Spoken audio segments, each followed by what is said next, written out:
Put a bit of that rice. Jeera. Jeera rice.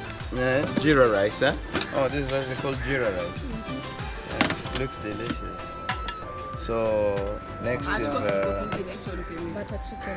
next is butter chicken. Butter. Butter chicken. Zifungue. So butter chicken. It looks like it's been sprinkled with what? Cream. Yeah.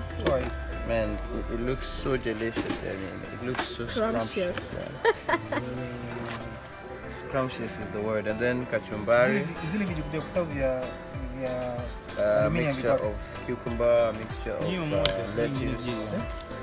lettuce, lettuce, a mixture of tomato. So there are 1, 2, 3, 4, 5. Some tomato, and then there's what's this called? Yeah, Palak paneer. palak paneer. Palak Palak. paneer. Palak paneer. Palak paneer. Yeah.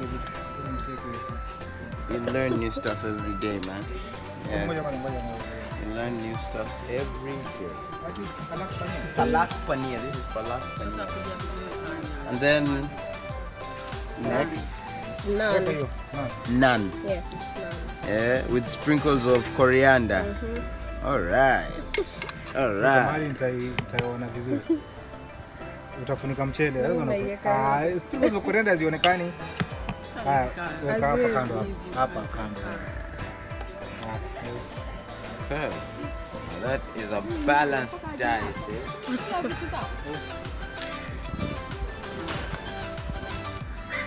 Palak paneer and naan and butter chicken And jeera rice. and jeera rice. Hadi palak paneer. Palak paneer. and jeera rice.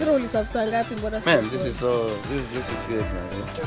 I can't wait to dig in. Where are the spoons? Ah, there's the...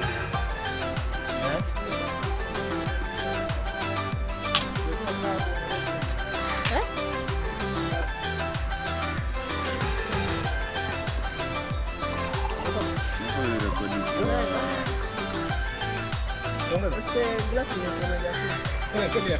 Angalia